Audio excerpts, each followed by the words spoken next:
On the road, in the air, on the water. Buckle up. Always wear a life jacket. Hey there guys, we're here with Brian from Aquabound and Bending Branches. He's the VP of Sales, he's really knowledgeable, and I was wondering, how do you fit your customers best and they come in and ask for a canoe paddle?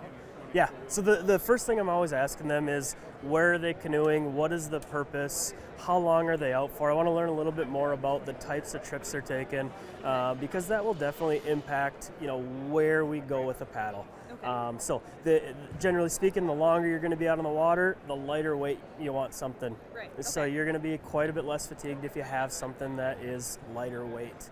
The very next question is, do you want a bent shaft or a straight shaft paddle?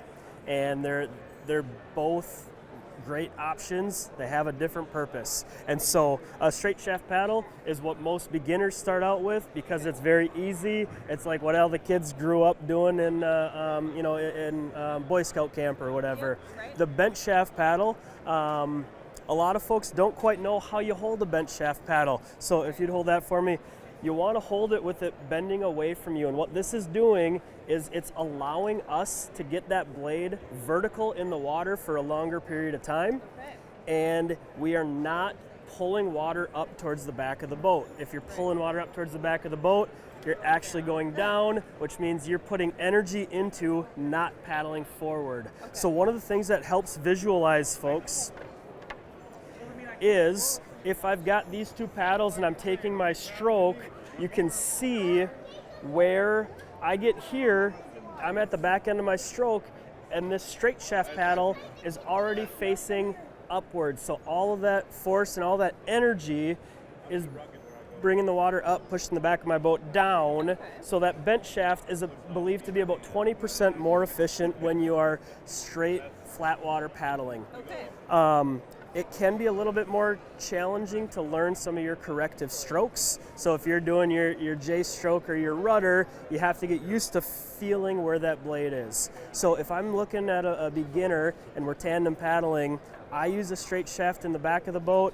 My wife uses a bent shaft up front because she just hammers. She just paddles. She's the motor. She doesn't have to worry about steering, and I can get more leverage steering in the back with a straight shaft. Okay. And then how high do you want it to go? Like I've heard So different things between... there's so many kind of wives' tales about how you size it up.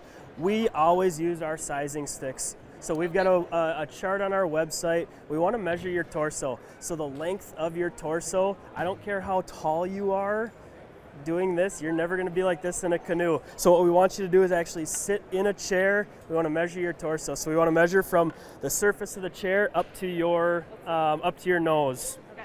So this stick just helps me do it. You can do it at a tape measure at home.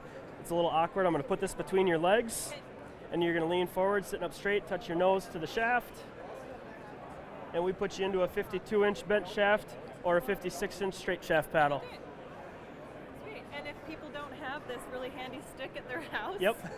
I'm guessing they won't. So use a tape measure. We got a chart on our website that converts whatever that length is into the appropriate length paddle. Great. That's amazing. Thank you so much. Yeah, you bet.